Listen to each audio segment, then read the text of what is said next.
Oh, shut up. Aloha, mother fathers. Welcome in another episode of the Side Hustle Wrestling Podcast. Oh, my goodness. We obviously planned this, by the way, to be in the background. Coming up in the show a little bit later on, Amanda Casey and EC3 back again. Usual suspects this coming Saturday. Again, over in the Waterloo Arts District. Yeah, 6:05 start time, but you want to get there at 5:05. You want to get there when the doors open. You got a special meet and greet. And to be perfectly honest, you want to get a head start on the drinks, too. I'm not going to lie to you. Have a great time. Yeah, and they have great. And if you have family and kids, there's soda and stuff, too. Yeah, so. It's a family show. Yeah. Double A's going to be just off balance over the place because he's going to be drunk by the time the first bell rings. So last time EC3 was here, he mentioned, he was like, hey, if you want to be a good father, you bring your son. For once. You bring your kid to this show. I'm like, shit, I got to bring my son on. No, but it was cool. Pete and Jacob, like, they went. Yeah. And, you know, they're going again. Yeah. Good to see us, too. We're hanging out. Yeah, Rebecca will be there. Like, everybody's going to be there, you know. So we can't wait. Loaded card, and we'll talk with EC3 and Amanda coming up. Excited. In less than 10 minutes. Yes. Right here on the Side Hustle Podcast. Just like last time, they're here in studio. So we can't wait. But let's start the show, as always, with the Sweet Moment of the Week. Brought to you by BA Sweeties. Which, by the way, you can get the new Shaquille O'Neal gummies. When I saw those, I lost my fucking mind, dude. And the funny part is, like, we were gonna come over to my apartment, my new apartment, for the last WWE live event or premium live event, whatever it's called, and I had a pack, and I was gonna give them to you. Oh wow! Because I was like, dude, look what I found. Yeah, that's crazy. And now, I ate half of them, and then I think I threw them out because. I mean, but they were pretty good though. They're huge though. Yeah. They're really good, but you have to have a sweet tooth for it. So, which I mean, everyone is. That's not a problem. I mean, what was a problem was the Sweet Moment of the Week, and Randy Orton took a pile driver, and the sweet moment is, if you take a pile driver, it's not sweet, but the angle, the story, you know. And I'm interested when we talk to EC3, what his thoughts are on the pile driver itself, and like some of the moves, and some moves that could be banned, because one move can have an impact. And we saw the angle on Friday on SmackDown. One pile driver, Kevin Owens and Randy Orton, can do to elevate a feud. I mean, I give a lot of credit to Randy in that situation. I mean, being able to, take it, considering he's legitimately had a career-threatening back neck issue, to be able to go through that, and again, hope he gets better soon from that. But I mean, yeah, it's a legit move, and you see some of these other things happen with other promotions, other companies, and it just lacks imagination for what they could really bring with that. And I mean, you felt it. And then when they were wheeling Randy away, he's shaking. Cody came out. Cody's concerned. Yeah, like it's a whole thing that just makes you just lose yourself. Well, I love with the commentary, because this is why commentary is so important. The fact that Michael Cole in Graves, Michael Cole immediately changed his tune when that move was delivered, and it went to, look, there's a reason why this move was banned for WWE for years. There's a reason, so automatically, holy smokes, this is serious. And then Randy Orton, the way he sold it, all of it, Corey Graves. This is when you think, wait a minute. You hear somebody like Corey Graves, and for you longtime fans, you know that Corey Graves is not in the ring wrestling today because he's had concussion issues in the past. Where he's been cleared though. He's been cleared, but he's so deep into the. But you get the point, though. It's like it took a lot of time off his career, almost all of it, essentially, when it came to making it to that level. Mm-hmm. And you think about Orton was already out for 18 months. Yep. And this is not Cody Rhodes, the world champion. This is Cody Rhodes. Holy smoke, my friend and mentor is. His career is not just in deep trouble, but, can he be a good father? Those kind of things. I have a take from all this. What I took from this situation is that we are not getting Cody and Randy at any point. but that rather the real story will be Randy and Kevin. Because we still don't know what Randy told them. We still don't know what led him to flip off like that. They've teased it. They've kind of went around it, but they never really dove into it. There's a lot to tell in that story first. This screams WrestleMania match to me. Oh, I agree. And I think we're gonna have to wait for Cody Randy at some point down the road because this is gonna take more precedent, which obviously opens Cody up to a lot of possibilities, but with the bloodline maybe, or you never know. Now let me ask you this, because we're not going to have much time today, obviously, to talk WWE storylines this week. But let me ask you this. So obviously the bloodline War Games match, the story now is that both teams are looking for a fifth member. And really, really great. It was tough to choose between the two moments just based off the recruiting tour that took place over this past Monday. And obviously it's crazy that the one guy who's leading the one team is actually doing the recruiting while Roman, the leader of the other team, is sitting back. Yeah. And letting everyone else try to recruit people is hilarious. I have thoughts on what happened on Monday in a second, but let me ask you this so we don't get off track. Right. Doesn't it seem Cody on Team Roman, Kevin Owens on Solo's team? No. You don't like that? Because Kevin will never team with the Bloodline. That's where this all started. His story was, I cannot believe Cody went with Roman and even got involved in this. But he wouldn't team with the OG bloodline. I don't think he'd team with either of them. I think Kevin will stay clear of the bloodline shit. Okay. He may interfere if Cody gets involved, or if Randy had gotten involved, Randy wouldn't either. But I mean, like, it has to tie into one of those two. So let's think. Next week we're going to talk about who will be the fifth member. Who you think the fifth member will be? I have an idea. Yeah. And here's another theory that's thrown out. If they actually end up going with five members, they're doing five. They're gonna stick with five. They've legit announced. Because my running theory was neither team can find a fifth person at all, and they just stick with 4-on-4. They made the graphic with the 2 question mark figures. Yeah, with the 4 people, and the 2 people are like, "Who's that?" There's gonna be 5. I have a theory who I think it may be. If I can take a guess, just because we're not going to talk too much about anything else, I do think it's going to be Seth and Bronson. Just from a standpoint of the amount that story has drawn, to throw it with the bloodline Bronson Reed, okay, will only amplify it more. And you got a killer, basically. Exactly, and Solo loves that. I think technically Bronson, is he Samoan? I think maybe he may be Pacific Island, something like along those lines. And the Tongans are Samoan, so I mean, look it up. The Tongans literally are not Samoan, so I mean that's the point with that too. But I mean, but with Seth, it's the constant battle, and I like how Sammy drew that in. We're like, hey, anybody knows Roman, it's you. Yeah, you know what buttons to push, you know what buttons not to push, you know how to get on his good side, how to get on his bad side. I think Seth will put that aside to get at Bronson Reed because he'll be the fifth member of the team. My thing is, I 100% disagree on the Seth part. I don't think Seth. I mean, just think about there's nobody else. Well, think about if you think about the character of Seth Rollins, what he went through, even back at WrestleMania, the dude freaking killed himself because of Roman Reigns and because of The Rock. Not the first time. Remember, he turned on Roman first. I understand that, but I just don't like watching Seth's character. You know, he holds things deep. Like, you saw how offensive it was. Like, I wouldn't even have mind if it wouldn't have made it wouldn't have made sense in terms of like babyface and heel. I wouldn't have mind if Seth Rollins kicked Sami Zayn's ass. Just for asking, because it's like, you know what you went through. I think if Roman can forgive Sami, and they can mend that relationship for a night, I think Seth is a very strong possibility. I think Cody may be pulled in, but that's where KO gets involved and he gets pulled out very quickly. So where they're like, oh, we still don't have a fifth guy, what the fuck? And then Seth eventually gets drawn into it somehow. And there's going to be a lot of animosity. It's not going to be I'm not happy to be here.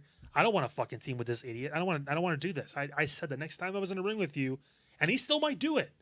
He might let it overcome him. We talked about Roman getting overcome with emotion at WrestleMania. Seth might get overcome with emotion in that moment and say, fuck it, and curb stomp Roman.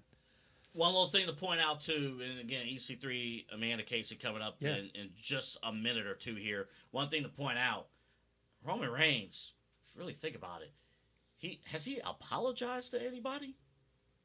He gave Sami a nod. Mm-hmm. He he has the yeet on the shirt now for Jay. Mm-hmm. Jimmy was always in line. Yeah. No, I mean, I'm just Roman thinking hasn't changed. I'm just thinking about all the things that the other guys have gone through. Yeah. And Roman has not really apologized. Could Seth pull that out? Because we talk about the promo with Jay and Jimmy, and even Sammy kind of involved into. But could Seth be the one who's so emotionally in his head, in Roman's head? Remember, we talked about it. We did. It's always Roman has never, on a one-on-one situation, has never cleanly beat Seth Rollins. He's so in his head. Is he the one that finally pulls him out to say, listen, you were this guy then. A lot of stuff's happened since then. For this to all work, you need to be that guy again. And you need to fucking do it with these guys that are in the ring with you, too. Because otherwise, we're not going to beat these guys, this other team. Like, can Seth eventually be that guy? We have a couple weeks before they get to that match. Can he pull that through somehow? Can he be the one that pulls that out of Roman, that shows that Roman really has changed? Because right now, he's doing the exact same shit. Mm-hmm. Short temper, Yep. yelling at the team, Yep. losing his mind, Mm-hmm. going out by himself at some point and said, I'll take you on. I want to challenge you. Like, I want to see Jey Uso leave the group again. and And then Roman begging him to come back. the one factor that may pull everyone together, the person we haven't talked about, is Paul Heyman. When does the wise men come back? Because right now, they are a tribe, but there's no game plan. We're just here. There's no wise man. There's no strategy. Yeah. It's just we're here. We need to beat these guys. Okay, how? What are we going to do? Roman's focused on one person, which is Solo. He's not thinking about Jacob for two. He's not thinking about. He's so much focused on Solo. He's not thinking about. Yeah. Yeah. He's not thinking about that guy. I saw a thing with Tonga cuts the promo of his life, and it's just listen up. And then the video ends. I'm like, wow, just fucking Oscar.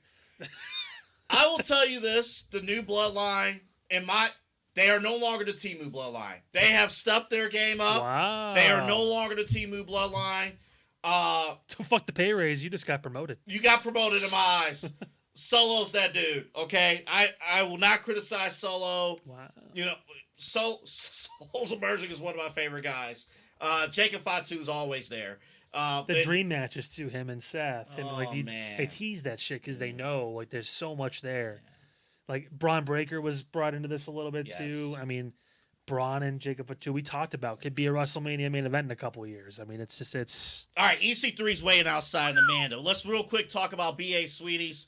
Of course, check them out. Interstate 480, the Ridge Road exit. Make a left on Brick Park Road, and when you see the giant lollipop, you will enter into the largest candy store in North America, almost 75 years in business, and you will spot the brand new Shaquille O'Neal gummies. I think they have sour ones too. I think so. Yeah, which I mean, again, they're fantastic. Like it was a lot for me. Me on the diet too, that kind of shit. Like, fuck, I can't. In one sitting though, if I was like, going hard, you could eat them, but they are legit, probably the size of Shaq's actual head. So I mean, yeah, go for it. They're honestly so good. Why not? And as I mentioned before, if you are a fan of a pop or soda, whatnot, of course the multiple different flavors. But the cool thing, if you've never consumed pop out of a glass bottle, this will change your life. You got to go in there and try it out. And they got some crazy flavors too that I might bring into the studio at some point. They got some flavors. Let's try some shit. Tom, he was like, I'm going to give you this too. You give it a try. I'm like, we've had a lot of the good stuff on the show. Yeah. Now it's time to get. There's still good stuff, but like the flavors are wacky. Ooh, like it's gonna be fun. There's one I'm going to bring next week that I think we're both going to need to try. 200 different flavors of like sodas.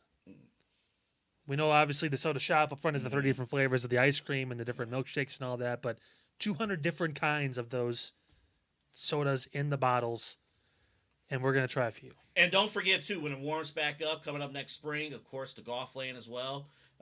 2 full 18-hole courses there for the entire family. Crown jewel. That is there. As Tom mentioned, is the crown jewel. EC3 and Amanda's coming up on the other side here. Here's a word from BA Sweeties.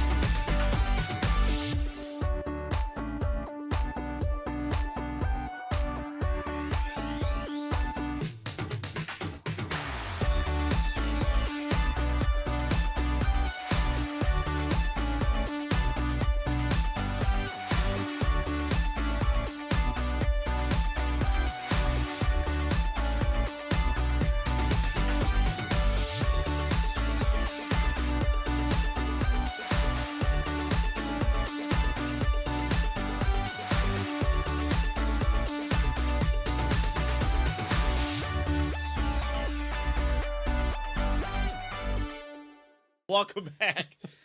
Kyle Cornell's here, Double A Anthony Alford here with you, and we are jacked up. Literally, I'm jacked up because... You chugged 2 Red Bulls before this interview. I did. May God have mercy on your soul. Woo, this is going to be a fired-up interview. EC3's here. Amanda Casey's here from Exodus Pro Wrestling. Amanda, of course, WONE 97.5, and which, by the way, the signal comes in really well in Cleveland. Like, really well. Like, I was actually listening in Lake County. What, you got the bunny ears and everything, like the antennas and stuff like that? Yeah. You got to plug it in. It's 2024. We have a monster tower. He was on top of his apartment building, just like, Man. Had the aluminum foil, like, You can get us all the way to Sandusky. They're really, really strong. But thank you guys for coming here again in studio. No place I'd rather be than the side hustle with the boys. Yeah. And my gal. How much caffeine's in a Red Bull? Is it about 250 milligrams? Let me Let's check. get a Let me eyes on check. that. It's just a This is ton. like 250. can's still cold. He chugged that thing like right out of the fridge. Like, yeah.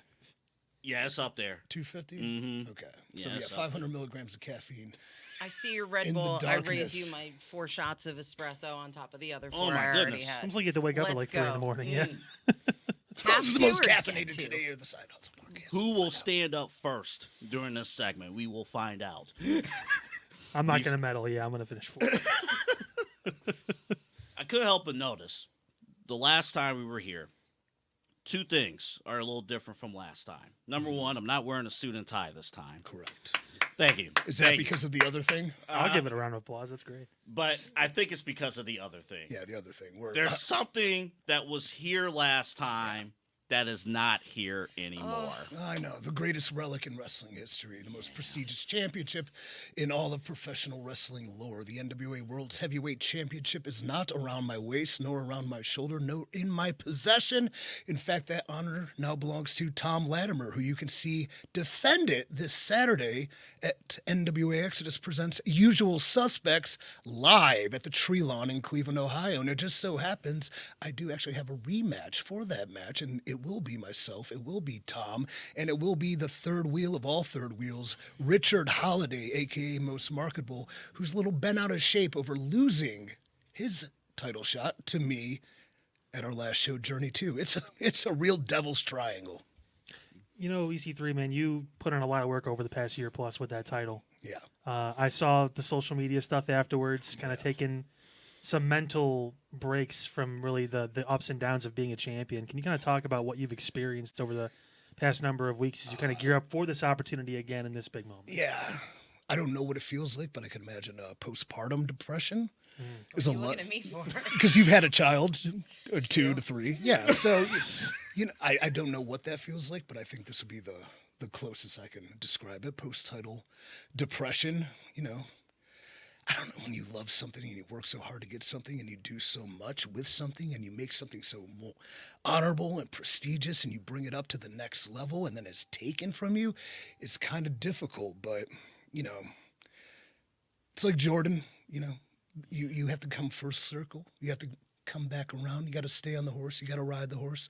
You got to jump on it like our boy Cowpoke would, and you have to take back what is yours. So will that happen this Saturday at NWA Exodus? Usual Suspects?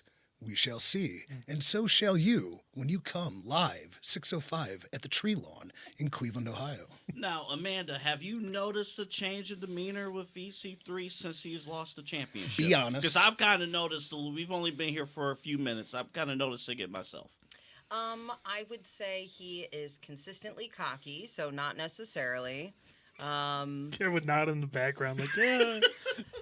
But I'm not gonna lie, like I legit was afraid to even bring it up or talk about it. It affected me. This is my champion. You know what I mean? I'm like, how? How could they do this? How could they do this to EC3? And I am going to be practicing restraint on Saturday because I'll tell you what, I've been thinking a whole lot about Tanya Harding and Tom's knees. So, but I'm not gonna do it.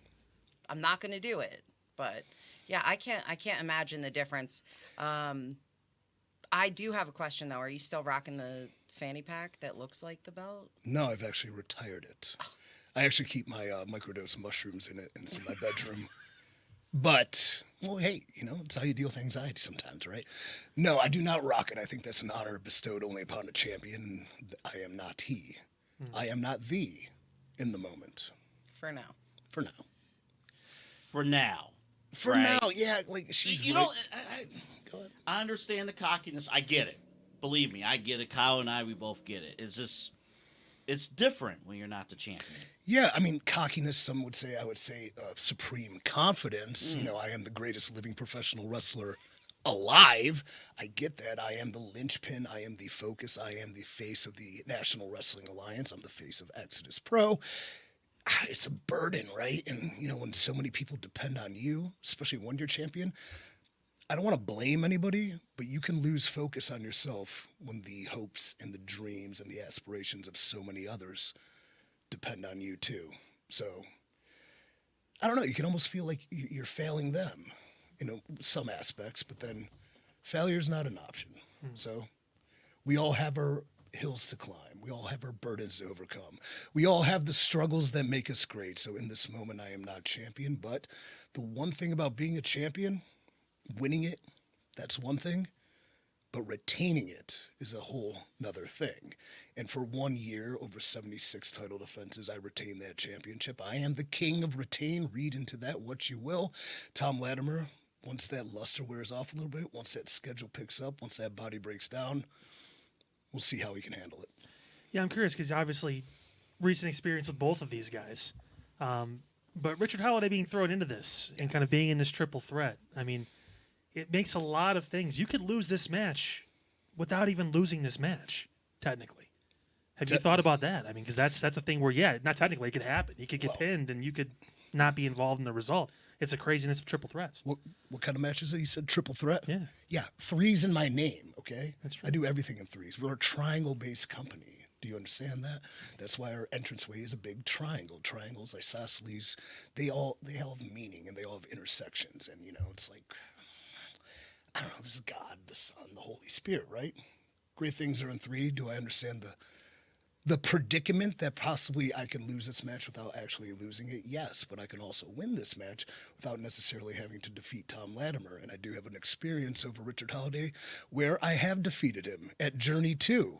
That was at 6:05, August 24th, in Cleveland, Ohio, at the Tree Lawn. Our best show yet. He backwards promoted. It was Yes. great. That's right. Well, it's Out still of that time machine. You missed it. it's still available on the NWA's YouTube. So why don't you swing by the NWA's YouTube, watch the show, comment, like it, post. Like, man, Exodus is the best. I want to see more of it, and you shall when you come live this Saturday to the Usual Suspects. At the Tree 6:05 Lawn. in Cleveland, Ohio. 6:05. Yes, but no. Waterloo Arts District. Triple threats are. What's your favorite triple threat of all time? I've been watching a couple. That's a loaded question. I have an answer. Yeah. I have an answer. You go first, I think. No, and Kyle was upset with my answer, but way back in 2005, it was in TNA. Samoa Joe, AJ Styles, and Christopher Daniels.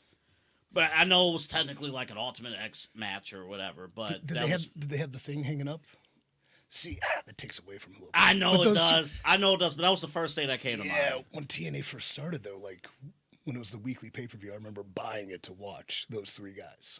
You know, like How often did you buy those pay-per-views? Because those were every week. they Yeah, it had was those. $10 a week, I think. Yeah. I would say bi-weekly, Okay. depending on what the card was. Yeah. we would pick them up. But yeah, like WrestleMania 20 stands out as a great triple threat. The rematch. Are we allowed to mention? Never mind. Don't Yeah, answer the that. rematch: Shawn Michaels, Triple H, and Thou That Shall Not Be Named. Uh-huh. Yeah. At Backlash, I just Yeah. watched that, and that's in Montreal. So they did this thing where Earl Hebner came out, where Shawn had the guy that you don't mention in the sharpshooter, and they were like, he's gonna do the deal. Voldemort?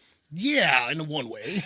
That's one way to look at it. Sure. You know what? We've Sure, talked man, about his yes, son on the show at this yes. point, and he's No, obviously yeah. trying to read. I mean, if you don't know, it's Chris Benoit. It's fine. Like, Yeah. I mean, I know we say stuff like that, but I mean, You know, a great Yeah. triple threat, pandemic era main event WrestleMania that was in Tampa. I think it was Daniel Bryan, Edge, and Roman Reigns. That was It was good. really That was a That good match. Really good. wasn't happy about the ending, but it was a good match.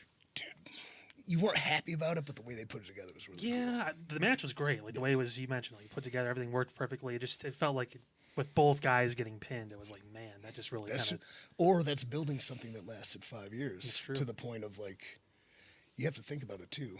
All of that, those wins that you didn't like at the time, built up to that WrestleMania 40, right? Mm-hmm. And that loss. So It's long-term storytelling. It's cool. To answer your question too, I'd say probably for me because of the moment and how I reacted in the moment when I watched it, probably WrestleMania 30, the main event with Daniel Bryan. Oh yeah, That was really just good. because it was for like for 7 months straight. Just this guy Right. needs to be the guy. And We he knew f- about the injury stuff and everything too, and he like didn't last long in that role, unfortunately. But like that was something where I almost threw something at the TV in excitement because I was like, holy god! Hugely underrated match on that show was Daniel Bryan and Triple H that opened it. Mm-hmm. That match is sweet. That was actually my favorite match on that card. Was that opener? That match is Yeah. really good. Crazy. There's this like weird hold Triple H, and you never see him ever do it, but he did to Daniel Bryan, like this kind of key lock looking thing. I don't know why I'm thinking about that, but it was cool because I'm a wrestler. Yeah. Might see it on Saturday. Yeah, I don't know how to do that stuff. Let me ask you. Let me ask the both of you this, because you both mentioned about the Journey 2 being on YouTube, being available. Is it a little bit of a difference now having the streaming component of these shows as opposed to just going to the live event? What you see is what you get. Now, do you guys more so focus on playing to the crowd in the building or the crowd watching on YouTube? I think you could play to both, really. When you're doing it right and doing it the right way, you're playing to both. Because if you don't play to the crowd in the building and they're not reacting, whatever you're sitting there watching on your phone or your computer, you're not into because people aren't into it. So you're more likely to turn it off. I think it's an equal balance.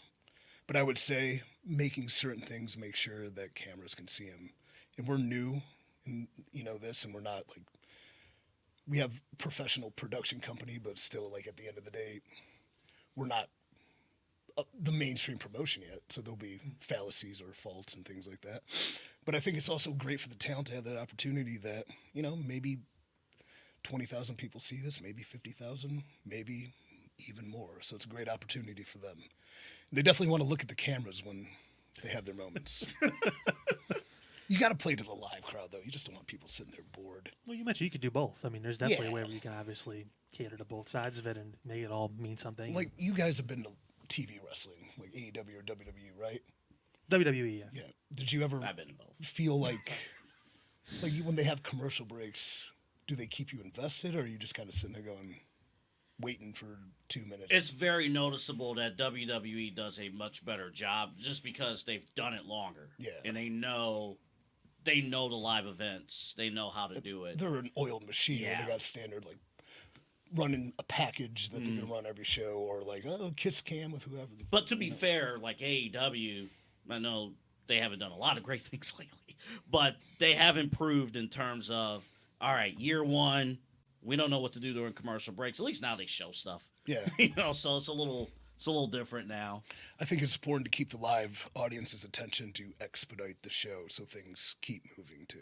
So How do you notice it from an interview standpoint? Because I was actually watching, we went to Journey 2, and watching it again on YouTube, it's like, oh, now from the interview standpoint, like they have to, the talent, and you guys have to not only play to the crowd, but there's a camera there too. There's a hard cam. It's definitely weird. It's definitely different, especially with the radio background, and I'm definitely used to hosting in front of large groups, whether that's a baseball stadium with 6,000 people or I'm introing someone at a big rock show, but it being produced brings a whole different element to it. I'm very big on the playing to the local audience. I'm very big on keeping that energy up and going. That's something for me that has changed a lot with now filming, because you have to always keep in the back of your mind that this is to be produced. Mm-hmm. So less cheesy on my part. And then really, as far as breaks go, it's intermission. So that's when I go full cheese with the crowd. The rest of the time it's restraint, making sure it looks professional. But at the same time, if that's your first show and you haven't been to one that we haven't been filming, you're not going to think anything of it. It's so well done. And the wrestlers, especially the talent, I mean, how many of these wrestlers just suddenly decided they like wrestling as adults? Most of us grew up watching this stuff. And the same way, like as a kid, we would fake cheesy sitcom intros, put on some corny instrumental song, and just step. Have a little title card right there. You know what I'm saying? How many times we did the Family Matters and the step-by-step Exactly, intros? exactly. So if you are used to watching and you are a fan and then you become a wrestler, I think a big part of that goes back to like your childhood, your middle school years, your teenage years of pretending you already are one, you know? And the biggest thing that I like to say to these guys, and I swear we were just talking about this, is act like you're already there.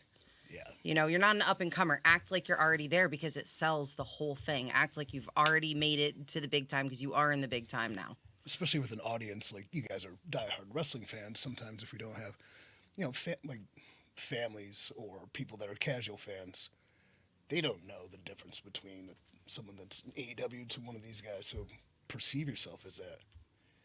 Dress for the job you want, not the job you have sometimes, or act like you have the job you want. And, or have, you know what I mean. Or don't overdress. Well, and seriously, You're good, buddy. Thanks. there are so many local promotions in Northeast Ohio. And really this, I think, is what's setting us apart above and beyond, because to go home and watch it, you know, on NWA's YouTube channel, which, by the way, you can watch Journey too, right there. Go look at it. I was impressed. I said, look at us. Yeah. Like, we're legit. This looks so good. And it's everybody's hard work, but it's because everybody, like, lives this. I've honestly, that's what I was going to say too, is like, you can just tell, like, the professionalism throughout, while still being able to obviously, you know, cater in between things where you can, but like, it just looks different. Like when you think of independent wrestling and you think of just how the show has been set up, and at least the ones I've been around here throughout Northeast Ohio and stuff too, it feels like it's really a step above when it comes to like, hey, this is really a stepping stone to even bigger things for these guys. And who else does the long-term storylines like Exodus Pro? Who else locally does these beautiful long-term storylines? I mean, it's almost like they have like this genius behind everything that just kind of, you know, is able to pull strings. Do you have He's sitting on like the couch over there, right? WD-40 Yeah. to get his head back through the doorway when we leave? Take it easy. Just soaking it in. But I think that's another thing too, is the caliber of talent that we have on our roster. I mean, these are people that want to be full-on professionals. These are not people that treat it like a hobby, that are like, well, I used to do wrestling, I think I'm going to jump back in. You don't jump in. You do it or you don't. If you're with Exodus Pro, you do it or you don't. You It's know? wow, it's so refreshing, everything you just said, coming from somebody who is outside. Like, you're in, but, you know, looking at it from her outside perspective, everything she said's right, and every wrestler that works with us or aspiring to be should listen to what she said, because everything she said was spot on. And she has full license to go full cheese at any time she wants. You can cheese it up at will. Hence the Voldemort reference. You're welcome. EC3, let me ask you this, because obviously you have the wrestling school as well. So this is me as a fan picking a brain of a true professional wrestler, born and raised here in Cleveland. Hell yeah. What is your overall opinion of the pile driver? Do you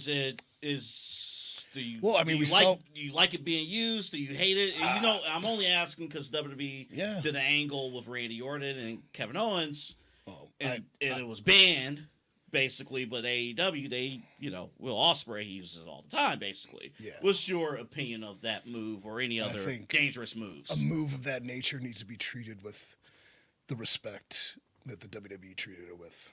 Like, to have those rare couple things you can pull out, like in an arms race, you know, like this is the nuke that means everything.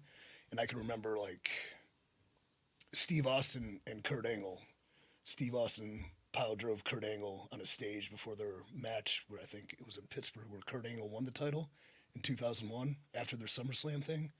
And I remember Kurt saying, the one thing I hated about doing this is that we shotgunned it so fast that the next week I'm coming back ripping off the brace, where I should have been out for a while. Everything has a risk in wrestling. Every move, from a pile driver to a European uppercut to a uranagi to a scoop slam to a back elbow. So anything could happen at any times. But I love the pile driver, and I love how they used it. So I think. But sure as hell don't teach it. I don't teach it because sometimes I like to do it too, and I like to win with it, so I don't want anyone to have my secrets. Well, you mentioned that because NWA too. We see like different promotions like where guys are doing it 5-6 times in a match, throwing it out there. They're getting right back up after and not selling it. It means nothing. Yeah. When you do it like that. And I think something like that can mean a lot. And there's so many other things you can do where you don't have to do that. But I mean, sometimes is this PG-13? Dude, we go to. You swore last time. You swore last time. Sometimes people will treat wrestling like porn, and you become desensitized to something if you see it a bunch. So it doesn't mean anything. Sometimes I like to have some integrity with my reverse cowgirl. What can I say? Like Kyle has said worse every What's single that? week. That's yeah. that's nothing. No, I know. I didn't go that down that road, but yeah, I get it. Want to play the tape from last week's show? No, but there's so much to be said about the training that they put their guys through, and watching. I went to the camp one time. I've been one time. And the one thing I noticed is they will run the same move over and over and over until it's exhausted because they want them to be that confident in doing it that you don't have the mistakes. And so then when you are using whatever move you're using, it's as impactful as you want it to be. And it's as efficient as you want it to be. And they will just, who was it? Hendricks. Mm-hmm.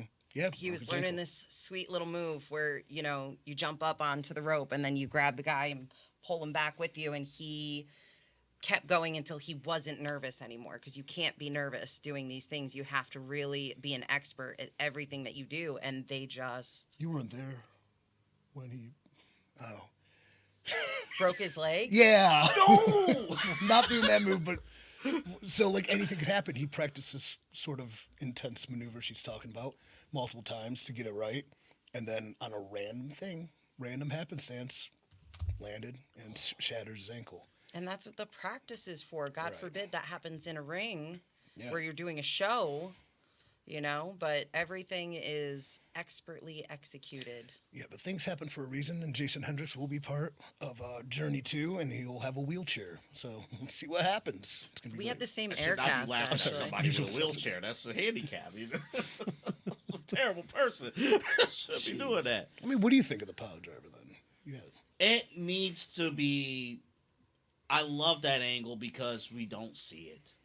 I remember seeing it online. Randy Orton's hurt. I went, oh, gee. Like, I love Randy. What happened? right. And he got pile driven because it's still real to me, damn. I'm like, I can't believe he got pile driven. Mm-hmm. I hope he can live. I do. No, seriously. Like, The angle with him rolling out, like legit, he's shaking. He was shaking. Like he looked bravo to Randy for that too. But I mean, yeah, that was. And again, I'm not trying to take a shot at like Will Ospreay because I do. No, I enjoy his matches. I do enjoy his matches. It's a hell of a but it was just, we're talking. When you were here last time, we talked about storytelling and the importance of storytelling from week to week. And I just thought, wait a minute, if we're fighting and I get right back up from your finisher, like 2 minutes into the match, like that's a problem. Yeah. But again, at the same, and I can be critical both ways too. Like for example, like the Usos when they fought at WrestleMania.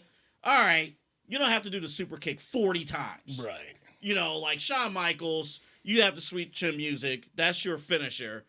Jay and Jimmy Uso, you shouldn't have to do the super kick 40 times just to have a decent match. I think a lot of talents, because of, I don't want to say scrutiny, but the immediate feedback of the internet and the internet wrestling bubble and terms like work rate and moveset and shit like that means nothing. They feel they have to do that as opposed to being comfortable and confident enough to not do that and then therefore make that mean more, if that makes sense. So I'm sorry, Kyle, let me jump in here. So at this level, you got guys who probably want to go out there. Obviously, every rep you want to impress. Yeah. But is there ever a point where, going into when you put the match card together, is there a point where you might have to say to somebody, you're not positioned at a point where you need to be stealing the show because you're taking the spotlight away from the next match? Yes, often. And I often say, too, you can steal the show based on how well you do this small bit, perhaps. And it sucks to kind of say that, but at the same time, their mentality a lot of time to steal the show is do more as opposed to make something mean more, if that makes sense. So I can say that because I've been in the seat where I've been told, it's not about you today, brother. Have fun losing in 3 minutes to this dipshit. All right. You know, like, and I've been in that seat countless times. What I think talent hopefully feel comfortable with us is there's rhyme or reasons behind that and everything. So even if it's not their night, there's because in the back there's something else going to take place. So you can get over in a loss more than you can get over in a win sometimes. That's well said, honestly, too. I mean, yeah, just the Except if you lose the title.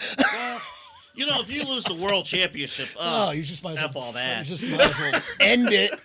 You've got nothing to live for anymore, Michael. I can't Make walk Amanda- around with a championship You're gonna make anymore. Amanda cry, dude. It's gone. No, at Makes least you me can. really sad. At least you I'm can going go to home change to- the vibe of this right now and talk about something that's actually really exciting for us. Not you losing the championship, which wasn't fun for anybody. But I mean, Not even Tom. no, he had a He terrible hated it. time. He was He like, hated "Oh, it. He's like, I don't want to do this. Did Like, he cry? Sucks, mate. he may have cried. Will you make him? I don't know. He's really tough. That's not the answer I was looking for. But okay. You've met. I mean, he's tough and he's quite handsome. Yeah. Oh, I'm not- That's the tough part. It's like, Is he though? if that's your call, man. I mean, that's case by case basis. everything, Listen, hey, yeah, you gotta, like- everything is, I guess, when speculative. we break down the women's, I'm kidding. I'm If sorry. I were of the opposite gender, I would find, I can openly admit to me that Tom would be appealing to me if I were on the other end. Okay, we have different tastes then. That's cool. That's Well, like that's your fair. husband's, I think That's your a lot. husband's very handsome too. Well, And- we have that in common. And a hell of a haircut. Oh, stop it. I got to ask about friend of the show. Please move on. Yes, we have to. Got real awkward You there. guys are handsome too. Pete, Talk about his traps. you're a 10. Hey, what up, Pete? You're a 10. Does Pete think Tom is think Tom is When we show the attractive? graphic, Do it. we'll Yeah, we're gonna ask him to rate him on a scale of 1 to 10. when we start breaking down usual suspects, we'll show the cards. You Oh, can my judge for goodness. yourself. Go ahead, Kyle. Well, you obviously mentioned your school, which is you guys are doing great work over there. There's a certain student that happens to be a friend of ours on the show that issued a certain open challenge at the last Journey 2 event. To whom? Are we going to see Mike from State Farm on the show, possibly? Oh, Mike from State Farm. Haven't Well, heard anything. No. He won't give us anything. We try to talk to him Well, about I'm it. good. He's Good man. keeping under wraps. Well, Mike from State Farm, Is he going to at least be there? Is he going to show up? absolutely. Okay. What else is he going to do?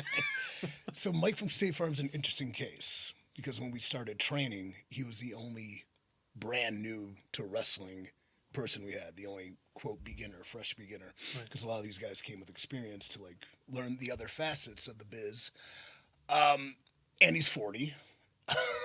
And he made that pretty clear when he was in studio with Yeah. us. That Time's he's ticking, tall. man. Yeah. But he will always have a home with Access Pro, A, because he's a sponsor, but B, I mean, the band, he's been on a quest. I will say this. He's been on a mission and he's been on a quest.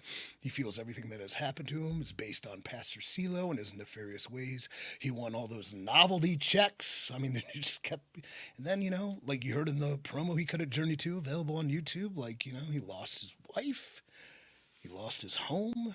His dog died.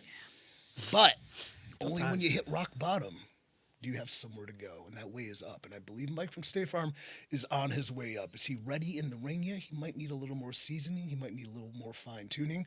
But actually, I think Amanda has a scheduled promo with Mike from State Farm, so we will be hearing from him. I will get answers for you. Thank you. Don't Please, worry. Good. please Yeah. do. Please This do. Saturday at the Tree Lawn for I, usual He's been skating suspects. around this. We need some results. Yeah. So Saturday at the Tree Lawn, Hey. a local insurance salesman is going to talk about his life. Yeah, they sold tickets. So before the triple threat match was announced, I had floated Thom Lattimer as a possible opponent because I said, hey, if you're going to shoot for the stars, I mean, try and land on one of them. I mean, the worst you can do is land on the moon, right? Right. And I don't he know. Did we land quickly on the- put that down about as fast as he walked into the studio with those long legs. Like, he was over it. Like, he was like, it's like, I would rather not. I think we have the perfect opponent for him in January when he's ready. So let's take it back to the beginning, though, because we've talked to Mike about this when he was in studio. I want to get both of your opinions on this. So the very first Exodus show, I'm in the crowd. He comes out. He has to check and whatnot, and like, hey, State Farm Insurance guy. Like this is a cool dude, whatnot. And we're chanting his name. Like we're chanting. Like I know that guy. And then during the intermission, I actually, pulled up the State Farm app. Like, this dude's an actual effing agent. He's a big one. He's a real deal. Mike told us when he went to the back that you said something to him. Do you remember this conversation? Or you have to At go the back first show. At the very first show. I was super happy with how everything transpired. I don't remember what I said verbatim though. But I'd like to hear it. He pretty much said, dude, listen to them. Like, you're over. Yeah. Like, did that catch you off guard a little? Both of you, did that catch you off guard a little bit? Like, having known him since high school, yeah. I'm like, we're so good we can get the same. Holy shit. You know what I think that advertising in general, we have all of these really fun characters that are associated with very serious brands, you know, and insurance is a very serious industry. So how do you make something like that interesting? And Mike takes it to another level. We all know Jake from State Farm, right? Khakis, whatever. Now your insurance agent is gonna DDT somebody through a table on your behalf, whatever. I don't know, but who doesn't want to cheer for Mike from State Farm? He's the regular guy. He's all of us. So I think that's why people like latched on to him right away, because he came out like this goober. Now he's got the the man bun going. He's starting to get too cool. I think we might have to reel him back a little bit to make him look like the common man. I don't know if that's he's on 77 straight to the top. Like, did you see his Halloween costume? Yes. This year? Yes. What he was. I forget the the name tiny head dude from, was it from Beetlejuice. The shrunken head guy, and it was awesome. This guy goes all out for everything that he cares about, and his passion translates. So I'm not surprised that he went over. I'm not surprised at all, because me experiencing that for the first time as a fan, I was like, oh, this is awesome. Dude from State Farm, are you kidding me? It's just fun. Was that like the initial, sorry to cut you off, EC3, but was that kind of like the initial thought, like, hey, maybe they'll pick up on this? Or was it more like, I think of a person in that spot more of like, hey, they're going to get heat for some reason, for just being like, he's a professional guy, we're going to boo him or whatever it is. I think it could have went either way. Okay. And that's something you let the fans decide. Like, they're either going to poop all over it, or they're going to be endeared. Oh, we embraced it. Yeah. We embraced it. I ain't gonna lie to you. The wrestling fans, like, they love kind of offbeat, corny nonsense. But then the corny, offbeat nonsense, you want to make sure that if you're doing it, people are laughing with you and not at you. And I think there's this dumb saying when I was in WWE that they were like, funny don't make money. And I had this conversation with a very high-level person there. They said, funny don't make money. And I go, well, Edge and Christian made a lot of money. They had the 5-second poses. It's like, yeah. And I'm like, The Rock, Poontang Pie, he made a lot of money. It's like, yeah. And then I'm like, Kurt Angle, 3 eyes, chugging milk, made a lot of money. He's like, yeah. And I'm like, Stone Cold, cowboy hat, made a lot of money. He goes, yeah, well. And I'm like, DX, saying suck it, made a lot of money. And he goes, okay, I get what you're saying about me, but it's because I had something serious to do beforehand, so I was allowed to be funny. I'm like, well, then let me do something serious. Because if you're not, I'm just going to act like an idiot, because you're treating me like one. So, anyways. We should mention... Shout out Paul. Yes. We should mention, since Mike from State Farm is a proud sponsor of Exodus Pro and our show, that you should definitely check out Mike from State Farm. He's good. He is fantastic. My favorite agent. Yes. He is fantastic, and we met with him in his office in Cleveland Heights. 20-minute meeting went an hour and a half. It's next to my favorite I would have Starbucks. been crawling out of the... Get me out of here. I'm good, Mike. No, it was honestly, like, I know, not knowing him for as long as he had, but like for us, it was fantastic. We just got lost in the conversation with him just because he's that interesting a person. Like, there's just so much. You need to get out. You guys, you were talking about... He told that to us after. I'm kidding. He did. He's like, yeah. You were talking about triple threats. I think that the dynamic of having 3 people in any capacity adds so much. and you put all the ridiculous on Pastor CeeLo. You put the "oh, woe is me" on Mike from State Farm, and that just sets PB Smooth up to be the baddest badass. You know what I mean? Without the other parts, that really, to me, built his position and his character in Exodus Pro, because CeeLo obviously is just totally ridiculous, and you can't help but feel bad for Mike. And what kind of jerk would be mean to Mike from State Farm?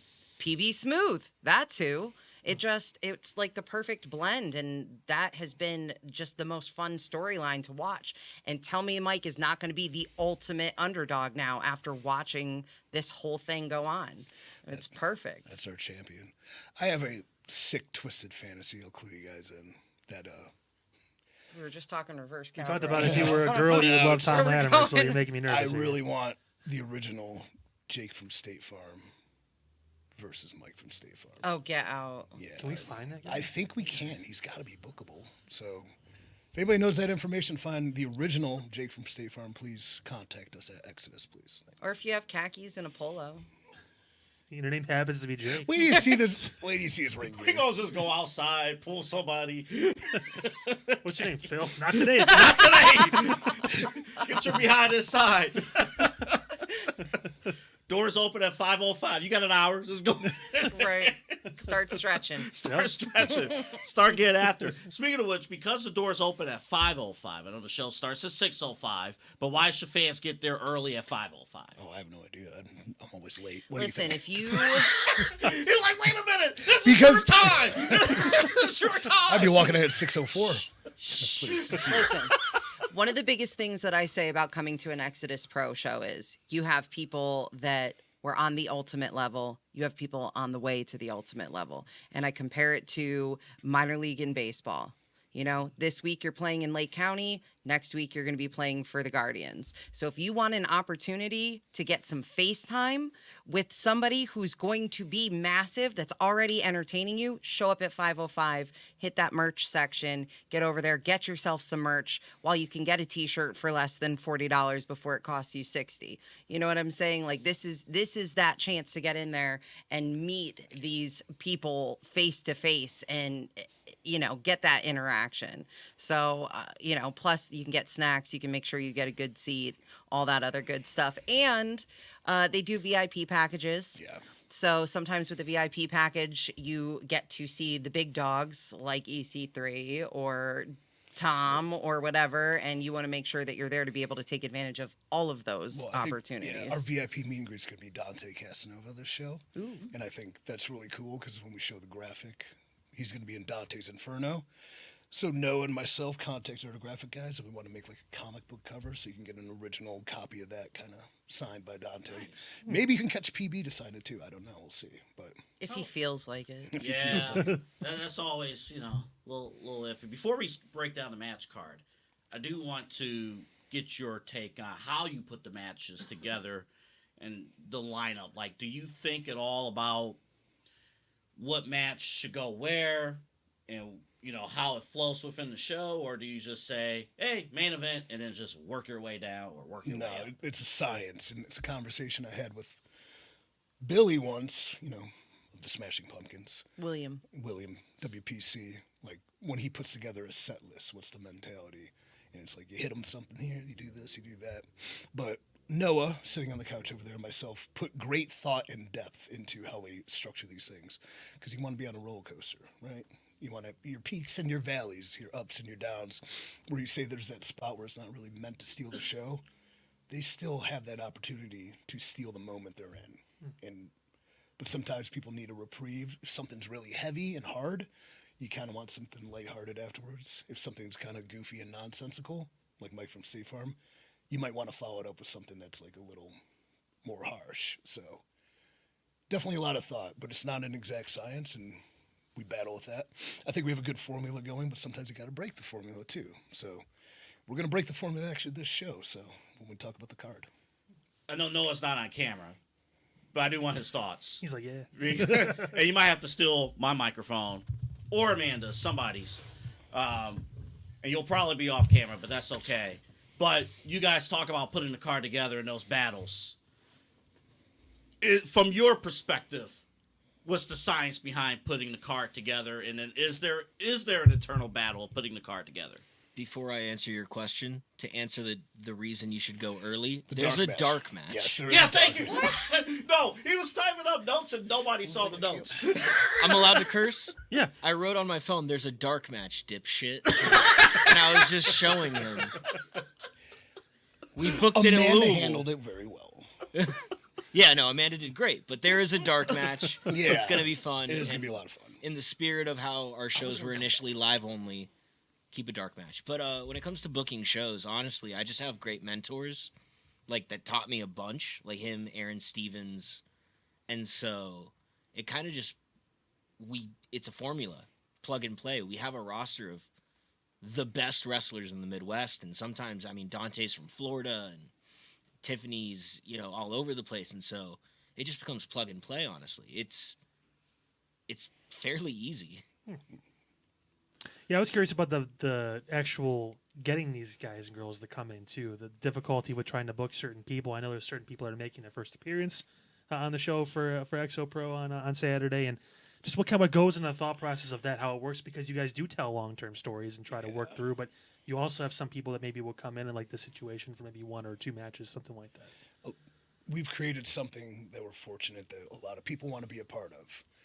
And Noah and I have this difficulty a lot of time because there's a lot of people we like and there's a lot of people we love, and it's hard to find them spots sometimes. A, because of what we're planning for the future of talent, but then B, where do they fit in? Because we don't need to just have I don't need a good match. We need great moments. And so great moments are often by the familiarity with the fan base being invested in somebody, And then mostly the people that invest in themselves are the ones I want to work with, because that's how I got my start. That's how I made my career, is I took a bunch of chances on myself and I put myself in positions where maybe I'm going to come out of pocket to travel to this show, and I'm going to work to get on it just for the opportunity. And anybody that invests in themselves is often rewarded. But a lot of times, too, it's like, hey, I'd love to come to your show. I'm like, great, get there. Well, or sorry, pal, but there's nothing really available, especially when we've invested in so many people that have, grown with us. I don't want to, well, you did a great job getting us here, so see you later. I'm going to bring this guy in now. You know what I mean? It's like a loyalty to that, Yeah, obviously, yeah. extremely loyal. I'm going to steal your job for a second and ask a question. Okay. Pertaining to the booking of talent and things like that, something that I've noticed as a fan of EXO is they are now touring their Exodus Pro titles around and defending those titles in other places beyond Exodus. There's clearly a hierarchy, a circuit where, other territories were all working together now to promote. So I would imagine that some of the scheduling has to do with the other things you guys are trying to work out, because it seems like there's multiple that are working together to all help promote each other. Yeah. Well, the NWA is developing a territory system. So there's territories, Chicago, Florida, 2 in Tennessee. And we just added Trevor Murdoch, who will be at the usual suspects, 1116, 605 the Tree Lawn, in St. Louis. So we definitely want to work within the growth of the territory system. But at the same time, Noah and I like to experiment outside of it. Like, we've seen people, we've known people through our past doing seminars and trainings and traveling. Like, a lot of people have caught our attention that are not within the system that we think would be a good asset to it. So bringing them in, and then you're kind of, I don't want to say mashing dicks, but you're putting it together. You're mashing it, right? And you're kind of creating these atmospheres where if we continue to build a brand and a name, that we can have high-level matches with great intrigue and cross-promotional aspects that people wouldn't imagine were possible. That ought to be our mission statement for the show. Mashing dicks? No. Kyle, that was really good. I thought he was going to go there. Well, you're in a dock, and then you're going to twist it together.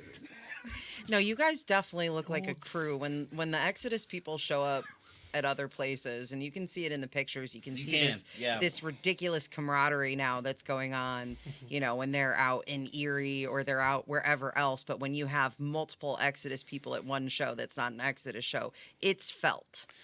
Yeah, And it feels like a close locker room, too. I mean, it really does. From the outside, that's what we see. It feels like a close locker room. depending on the fact you have to kick each other's asses, I would say it's quite close. Yeah. But if one thing we could be very proud of is we cultivated a great culture, and we put the cult in culture at Exodus Pro. I will say the only one who was ever mean to me, you guys got rid of. So good job. No, we're not going to talk about that right now.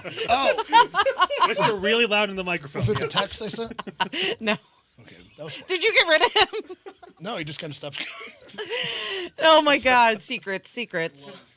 Coming up, we're going to preview the show. Coming up this Saturday, Usual Suspects. We'll do that in just a moment. We're getting into the Halloween season, and you know what we're really known for? We carry everything. So you can get the boring Reese's Cups and Snickers bars. And I don't mean to say that they're boring, but they're available absolutely everywhere, including here. But what our customers shop us for is all that specialty stuff. So let's say they're in a neighborhood and, they get 100 kids for Halloween night.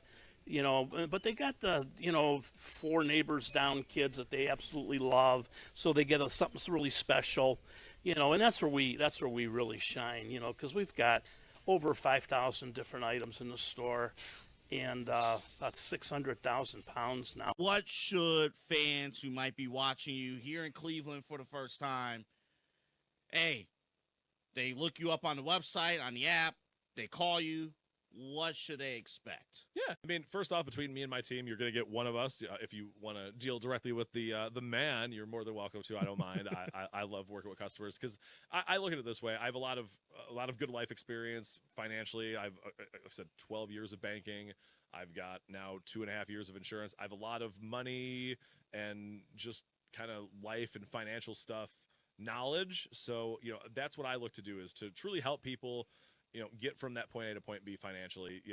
It's not about just, saving money on auto insurance, sure, but if I can kind of turn that into a better discussion, really help people understand what actually insurance does, why it's important, because it's not a tangible. I joke when I leave that I lock the office door so no one steals all the insurance, but there's not just insurance laying around. So there's just it's kind of a mystery kind of component in people's lives that they think is a scam and all the different things you hear. It's not. It can feel like it sometimes. I'm not even going to say that it doesn't, but if you understand how it works and understand and have a person who you can go to help with those kind of situations, that's what we're here to do. That's what my team's here to do. That's what I'm here to do, and that's what I take a lot of pride and have a lot of passion in, obviously, as you can probably tell. So, Well, I know you said the joke, hey, we lock the door so no one steals the insurance, but it's exactly. All right, welcome back. So here we go. So this card on Saturday. So it was pretty. So before, you guys were doing shows every month, it seemed like, and now For the summer, yeah. Yeah, and then I'm like, well, this is a bit of a break here, and now we're back at it this Saturday, and I'm very intrigued with these matches. So we'll put up a graphic here on the screen, and we'll go through it here because it's telling, and I'm excited about this women's match coming up. Yeah, what makes you excited about it? You go first. Well, I'm always super No. excited. Styles. The styles. All kidding aside, the styles are really cool. So last time it was the 4-way match, and this time it's a 1-on-1 situation. So I do think from a character standpoint, this is going to be interesting. Although Tiffany's manager is a bit annoying, I'm not going to lie to you. Couldn't stand the guy. 1 second. See that? Tiffany's manager's not going to be able to make the show. Did he figure out what pero means? I try to tell him. He said he's going to have a statement for us later. So, well, that changed the game a little It's a bit. new development. Not only will this be, the Exodus Women's Championship match with Maya, I believe NWA's Kylie Page will be there too, with vested interests, dare I say. So, the plot thickens. So no one in Tiffany's corner. Well, maybe the fans. I don't know. She's kind of Can alienated they rally them, around too. her? I don't know. It's going to be kind of tough. Oh, La Princessa's court has diminished. What do you call I don't know about Tiffany. I don't know if she's able to retain us. I don't know. when you She's kill a been king? known to play dirty though, so we'll see. We saw last time. We saw. Yeah. Yeah. When you kill a king, it's called regicide. When you kill a princessa, what's that called? Princessicide. Okay. Sure. Yeah. You were looking, I was looking. and the answer is I was making sure.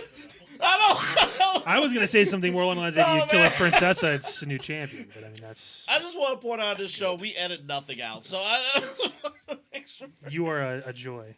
Thanks. You're like Joe Rogan. We're just Don't gonna wing say it. that. We're not going to keep you Yeah, here for she's 3 hours, huh?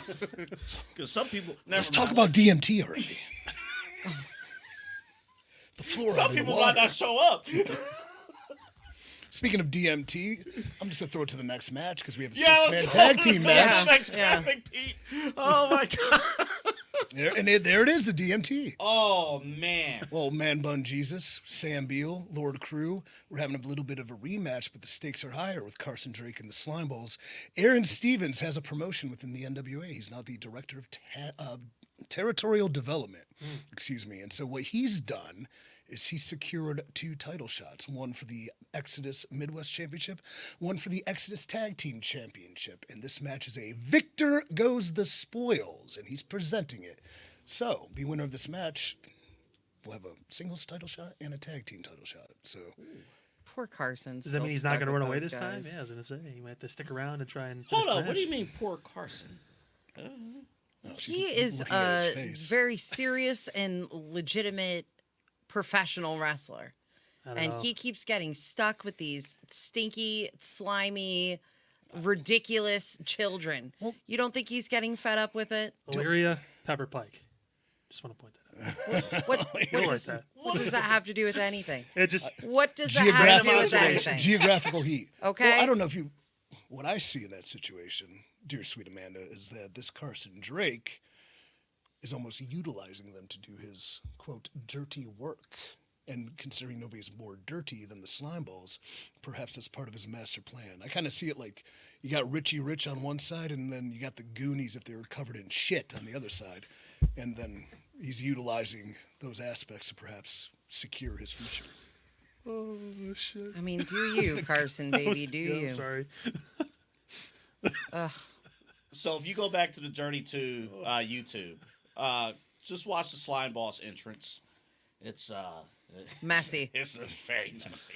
Messy. I'm sorry. I can't get over the Goonies covered in shit line. That's just ridiculous. Also, like the threads I keep falling into where people are talking about Lord Crewe, because I feel like Team maybe handsome. I don't pay enough attention to him, but I catch threads of people talking. Forget LL Cool J. It's ladies love Lord Crewe, apparently. My sister's girlfriend bought a Lord Crewe shirt. That's how much the ladies love it. Really? My friend's boyfriend bought a Lord Crewe shirt. That's how much he A loves little it. bit of this, a little bit of that. I'm just saying. So, How's my boy Man Bun Jesus? How's he doing? He's he floating doing well? around. blessed. Yeah, he segues. That's my guy, man. Yeah, he segues between dimensions here and Dude, there. And Sam Beale is getting all lean. Like, I'm real interested to see how that's going to affect what he's doing in the ring, you There know. are legitimate future stars in that match. Well, they're all stars in some way, but like there's top guy potential. Quite a few of them. Without giving away like names, just in general talk. Do you ever like do you guys put matches together and you just think like you look at the matches, it's like, you know, a year from now, 2 years from now, they're gonna be studs. It's just people need to know who they are. Noah's very big on that, and he's got a good eye. No, well, let me get you back in the mic, Noah. What's your when you put these matches together?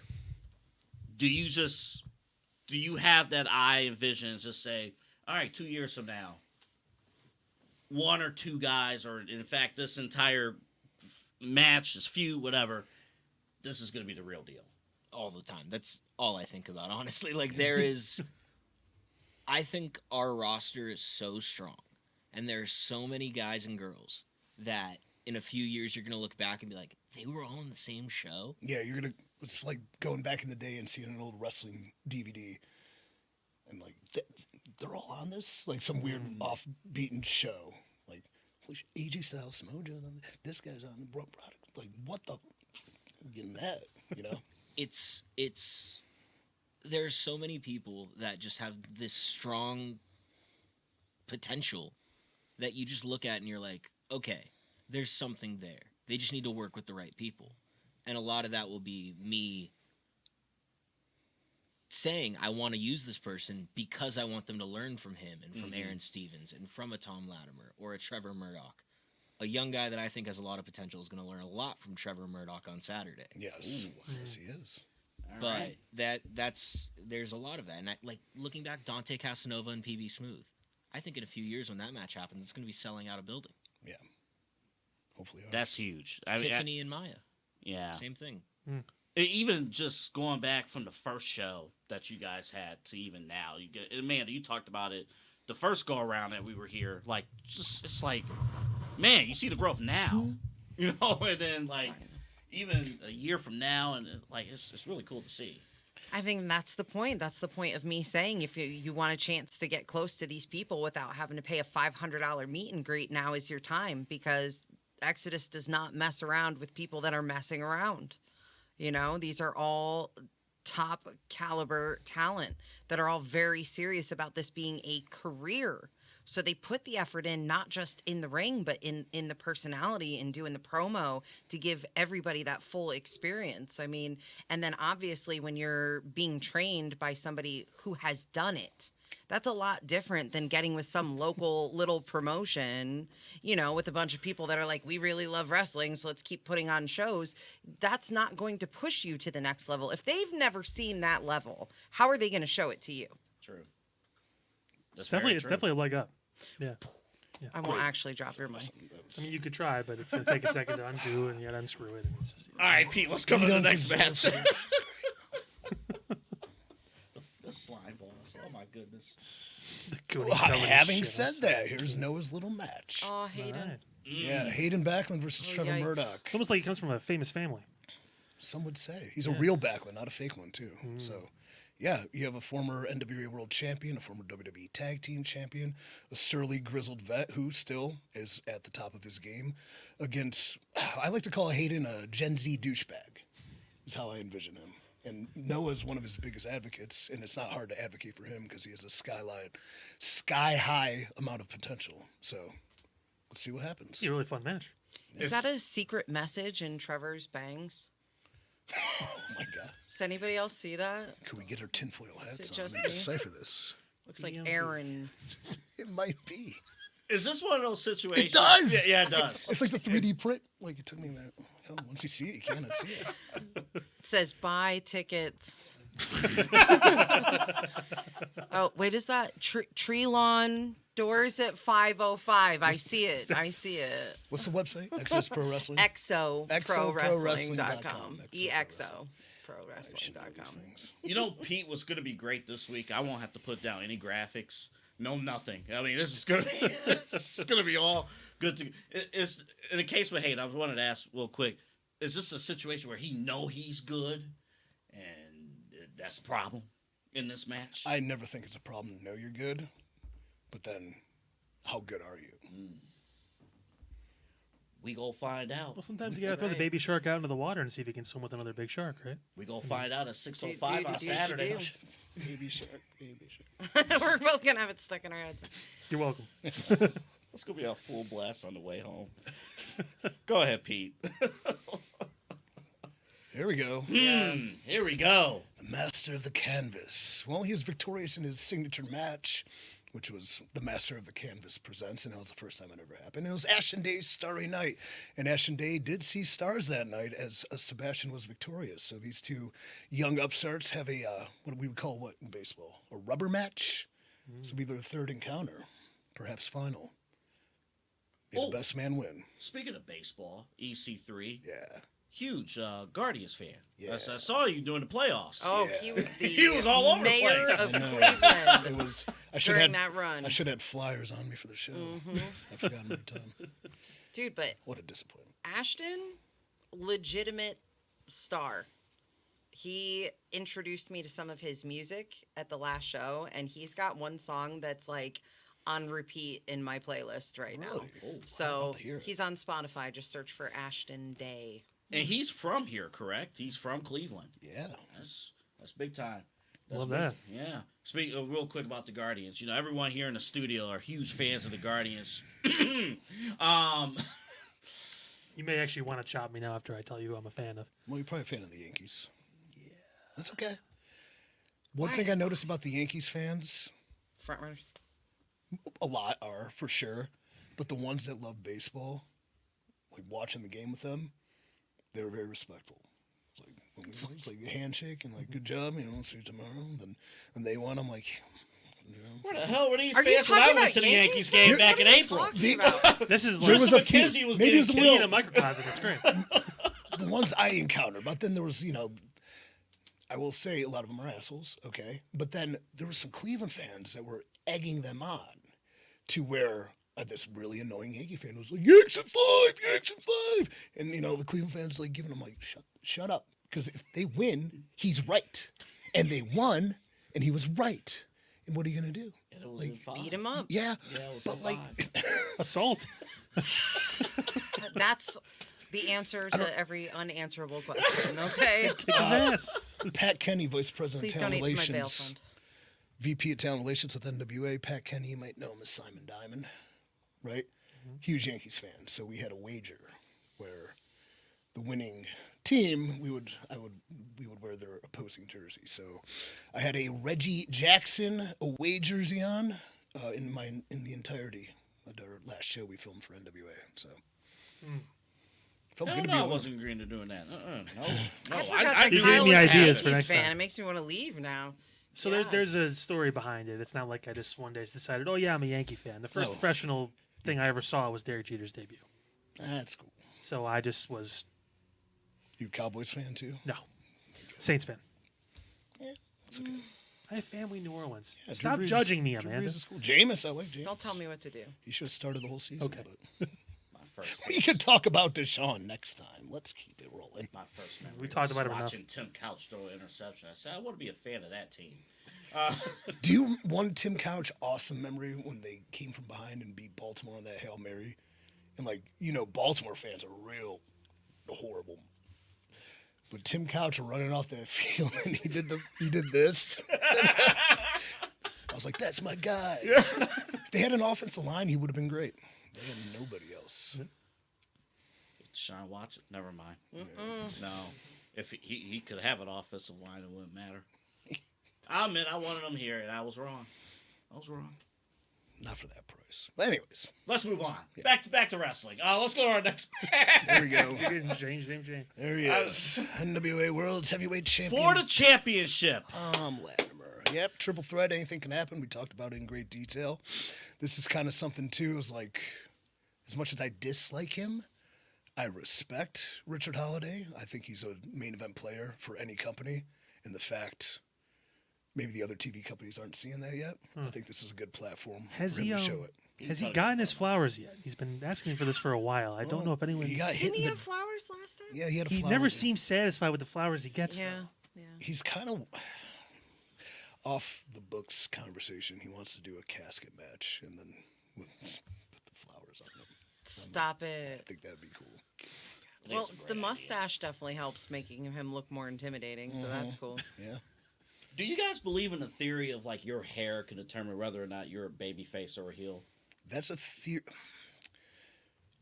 Everything plays a part. What's the theory you think, though? Because there was a weird Vince thing about hair. So, from the outside as a fan, if you shaved your head, you're turning heel.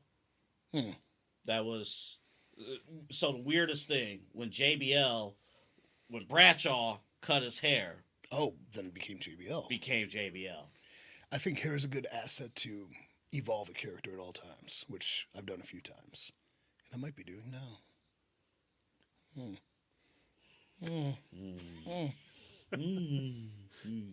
We have any other match graphics there, Pete? No, we just went and ordered out. I sent the email. Ah, here it is. It's not in. Yes. So That's it's okay. not. So the EC3, so the World Championship match, that's the main event. But there are other matches, including this. Yeah, when we wind it down, I'm going to stare straight in that camera, get one shot, go through the card, and maybe I can post that and cut it up like some influencer bullshit for a final sell of the show. But let's talk about Dante Casanova. Dante's Inferno. So Dante Casanova, he wants another shot at the NWA Midwest Championship. Pastor CeeLo, being the nefarious critical thinker that he is, conjured up this challenge. Dante has to go through Dante's Inferno. Shout out to Virgil.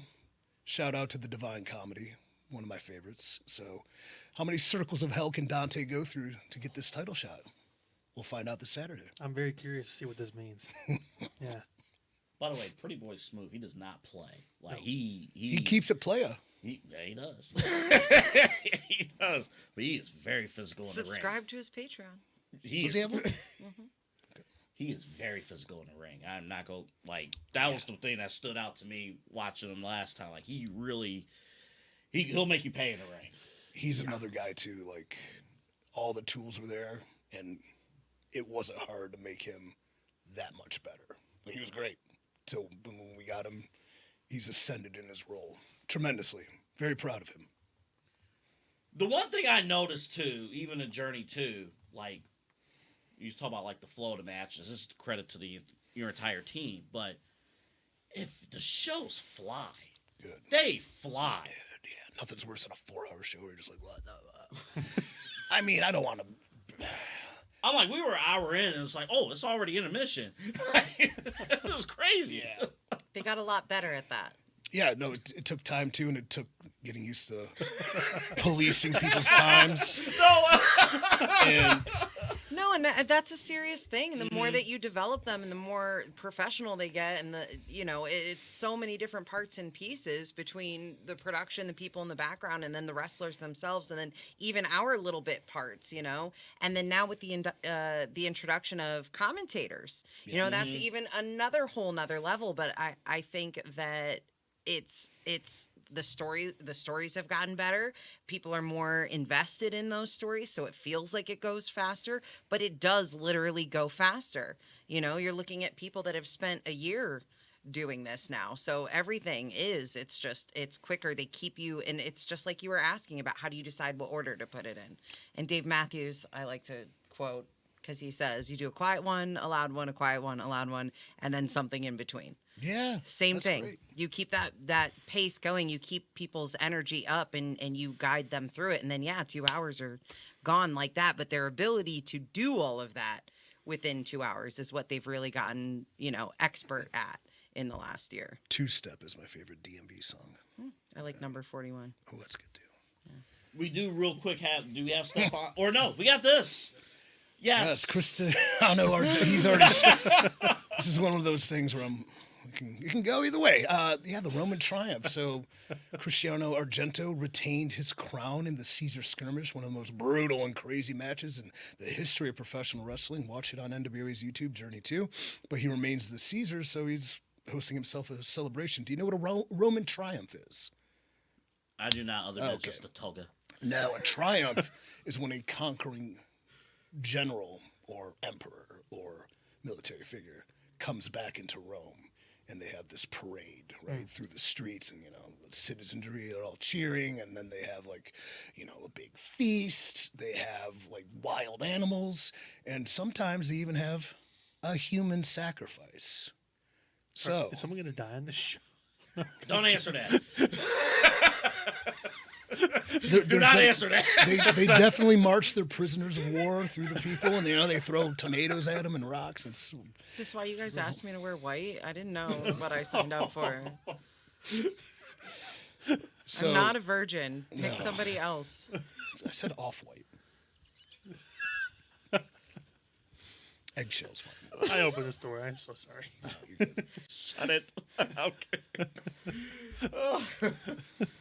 We was mentioning real quick about the commentary, and this he man is. will be Yes. on commentary. Snack Daddy. Now, I just want to point out we have too many daddies in this town. There's already Bloom Daddy, and then here's Snack Daddy. J-Rock's the big daddy of destruction. But The right? yeah, J-Rock Daddy. Give it up. Daddy's home. I'm not going to tell. So, on the very first show, J-Rock was a heel, Kyle. Yeah, you pile drove me. And he told me to shut the F I up. forgot about that. I yelled to J-Rock, like they had a little spot. It's like, hug it out. He's like, shut up. And he gave me one of these. You deserved it. It's a little T-Rex arms going. Yeah, man. J-Rock's a great guy, though, now. He was so extra mean at that show. I He swear was, to God. man. turned it up, man. I'm sitting there like, why is this guy But you a-hole? gotta understand. Now he's a great guy now. I didn't know anything from anything, right? That was the first one I got pulled in. I was just ring announcing. I wasn't hosting anything, right? And when he started talking shit to me, I was like, what did I do? Did I step on his stuff backstage? Like I literally did. I didn't get it at that point because it was still too new for me. And then, when it's over and he's like, all right, hey, good show, whatever. I was bewildered. Right. I'm like, what is this? He's so good at being a heel, but at the same time, man, I'll tell you what, watching that story change and when they got those tag team belts, that crowd lost their minds. And seeing them do their little victory lap, not little, I don't mean to demean them. You know what I'm saying? I just it was talk big this time. way. It was big but time. It was such energy through that room. It was incredible. I didn't even expect it to be that big of a deal, but it was like everybody in that room felt like they just got a victory for Cleveland, and it was just tremendous. I know we're running short on time. Kyle, do you have a final question for the team before we get to the final sales pitch? I actually just want to ask you one more time why you're going to be NWA World Champion Because I'm come bad, Saturday night. because it's already foretold.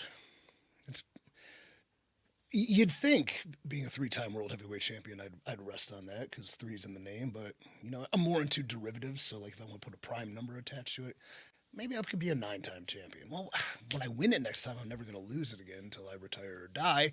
So I have to find the significance of the number 4. But having said that, I don't know because I'm running the show, so of course I'm going to win, right? I have a follow-up question to that. Yeah.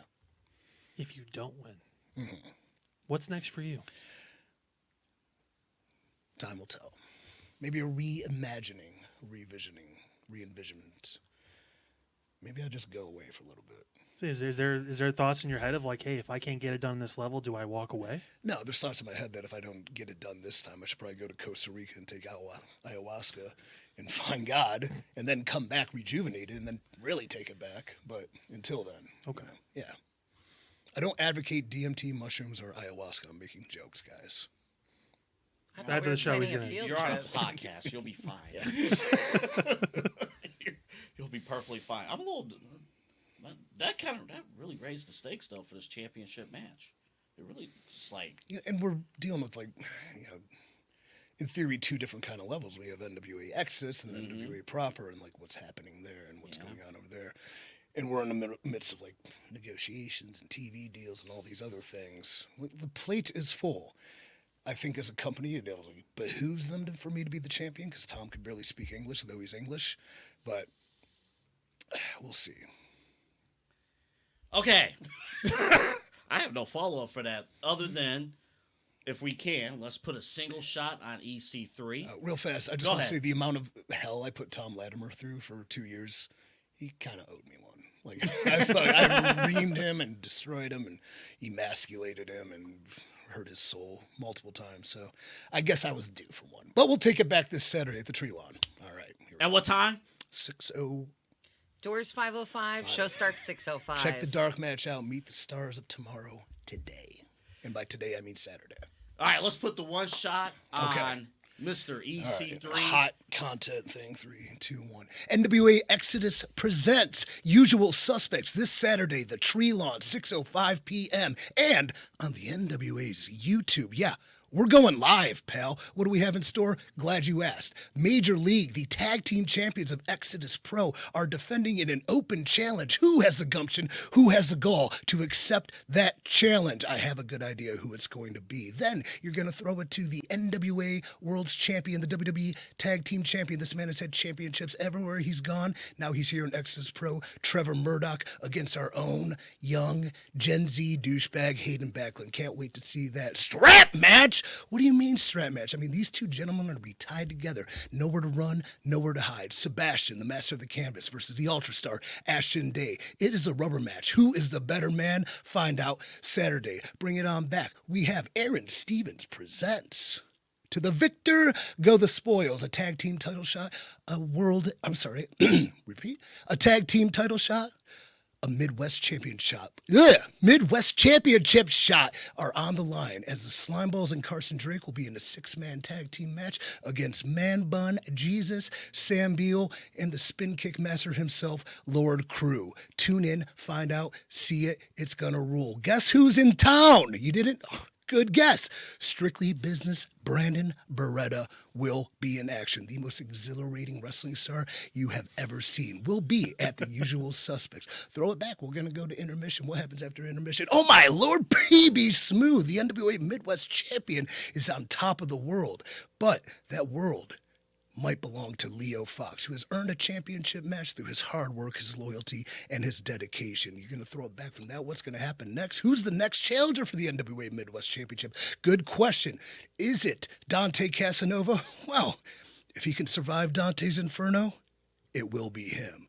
You're gonna have the guts to tell me there's a Roman triumph? The Caesar of Exodus Pro, Cristiano, Argento, real Italian excellence, will be marching prisoners of war and men in togas to celebrate his retaining of the Caesar of Exodus Pro. You gotta see that. It's gonna be great.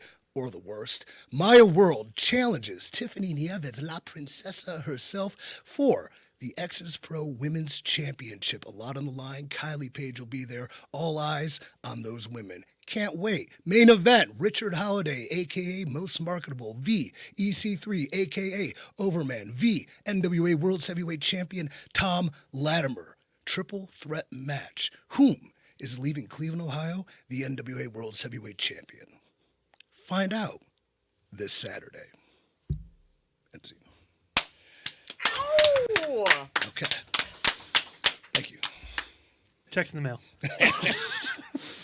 Listen, that is not easy to do.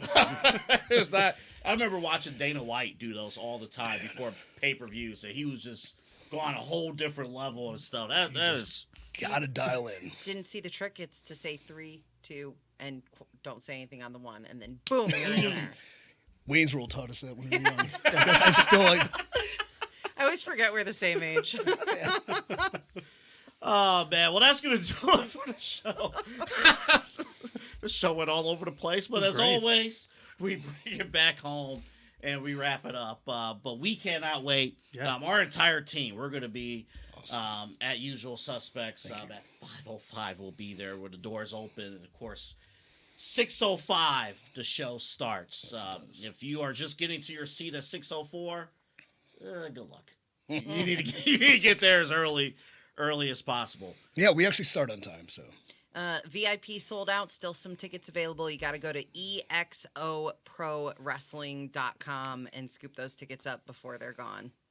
And we will post on the on this video at the bottom of the screen. We'll post the ticket information so you can go. I actually have to save 2 tickets for the doctor that drained my knee of 40 liters of fluid today, so remind me. I tried so hard not to respond with a emoji when you said you were doing that, but now you see my face. In the game. This shit hurts. Yeah. You know, I could have wrapped it up like 3 minutes ago, but it's too much it's great content. It's like the Lord of the Rings. It's never going to end. Oh, man, that's good stuff. Noah, thank you. Even though Noah's off yeah, camera. Noah! That might actually be a bit. That might be on purpose. You know, just... We love bits. There was another bit I was going to do, but I passed on it today. I was going to wear a tie. Oh, yeah, okay. Episode. He's always in a tie. What the... I was going to wear this, but just a tie over it. But It still would have worked. It could have worked. And I would have made fun of you for it, but that's fine. I know. Amanda Casey. Amanda, you're going to have to go to bed. Yeah. Of course, WONE on the morning show, Spats and Amanda. You can check it out, 97.5. Amanda's a vibe. She She brings is. a vibe. It's a good vibe. EC3 right now without a world championship, but we'll see if comes back next time, he's with the world title. I don't know if he's going to come back, though, if he loses this match, though. So I'm highly concerning concerned. with that answer. Well, They like, disappear. I mean, I don't know, for man. a little bit. Well, what's a I'll little? always be with you guys, all right? Even if I'm just floating around as a spirit. Thought that was You Manbun could Jesus. pick anybody else from EXO to come sit Yeah, here. I want to Who bring would more you talent want? on. I don't. I think would- for monetary purposes, we have to say Mike from State Farm if you technically count. Outside of Mike, who would you guys like love to have on here? I'd honestly love to get Tiffany on. Yeah. Cool. Pastor CeeLo. I need That'd be- that. That's personal for twin? you. I Yeah. think Pastor and PB would be dope. Oh my God, shut up! If Pastor comes on, I'm gonna hook you up with a pastor robe. No. Yes. I'm yes. not in shape for that. Your Yeah. fiance approves. It's She just happening. made all our fans' dreams come true. All right. It would be I'm so not ashamed for that. awesome. Are those Johnson and Murphys? They're not. Actually, I'll give you another answer though. Just for visual purposes, the Slimeballz. Yeah. I wonder how they would do in a serious interview. I setting. kind of want to know. We both come in suits that day just to make it Yeah, feel we'll more wear like, suits. You We'll guys, actually tape their entrance from over there. And you weren't at the show where the slime ball took place, were you? I don't think so. Oh, I no. can't I wait think to that was the one release before. it. Yeah. That was a mess. Ooh, boy. There's pee punches. Yeah. Everything.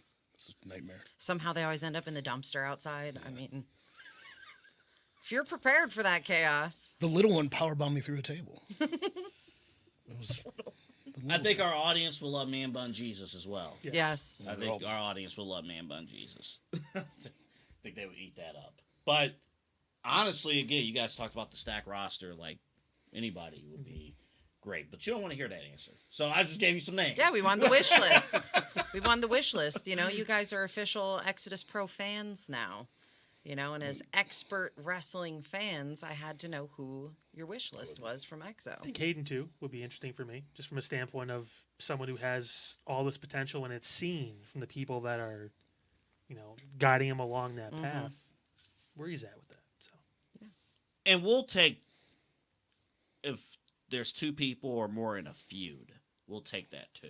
Yeah, just have to we'll keep split it them up. separate. Yeah. Yeah. Oh, now we're getting a little We'll take.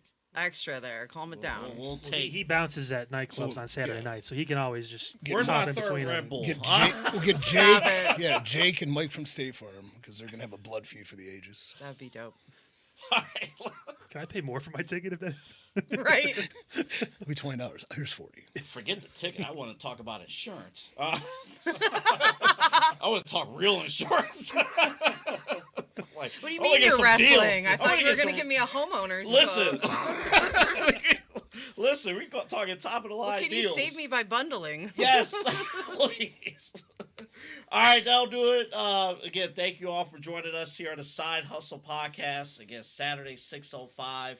You need to be there. All the ticket information in the description. So definitely check it out. We'll see you all on Saturday. And we'll see you guys next week for more of the Side Hustle Podcast. You can listen. Oh, and we have audio listeners too. So they're listening as well. Spotify, iHeartRadio app, all over the place. You do some ASMR for them? Hello. Just do your... Like you're talking to Thom Lattimer, but you're a girl. Well, thank you for joining us, and we'll see you later. Good place to cut. That's it. Hilarious. Like ASMR, BSMA one. ASMR. ASMR. I knew when I said it, you didn't know what the hell I was saying. I was like, Just damn like it. staring, dead like BDM. BDSM? Oh, cool. What's happening? Oh my god. Pete, if you can get me that, Yeah, we still got just so I can, yeah. But I think that's gonna be good little content. I want to do EXO show rundowns before the show, so having your high quality camera.